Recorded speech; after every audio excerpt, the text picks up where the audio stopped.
मुख्यमंत्री मोहन माझी कले बड़ घोषणा पुणी मालेमाल हेबाकू जाउछंती महिला माने। एही दिन महिलांको खाता को आसीबो सुभद्रा टंका। दर्शक बंधु सबु अपेक्षार अंत घटिबाकू जाउछि। एही दिन महिलांको खातारे जमा हेबो सुभद्रा टंका।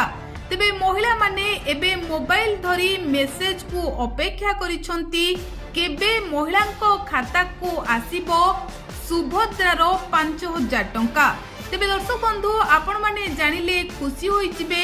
जदि आपण माने सुभद्रा टंका को अपेक्षा करिथांती तेबे एही खबर जानिबा आपणकर निहाती दरकार।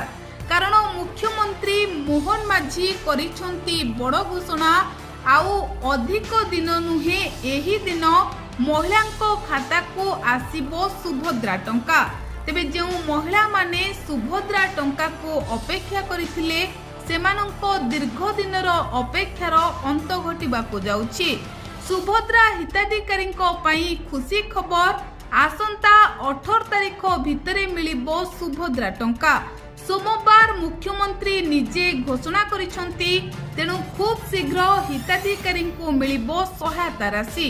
आसंता 18 तारिख भितरे मिलिबो सुभद्रा टंका।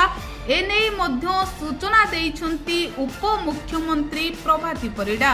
तांको कहिबा अनुसायी एजावत सुभद्रा योजना रे मोट 4,57,681 जन महिला सामिल होइछंती। तांको भितरु नुआ करी 1,78,398 जन महिला को सामिल करा जाइछि। जेउ माने कि प्रथम थर पई सुभद्रा किस्ती पाइबे। तेबे प्रथम एवं द्वितीय किस्तीरू बाद पड़िथिबा 2,55,265 जन को एथर सुभद्रा योजना रे सामिल करा जाइछि। सेमाने एथर एका बेलके 2टी किस्तीर टंका पाइबे।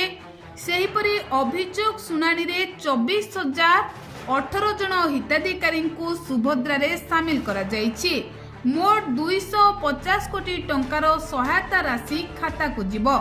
सेभली आसंता अंतर्जातीय महिला दिवस मार्च 8 तारिख रे चतुर्थ किस्ती टंका प्रदान करा जिवो।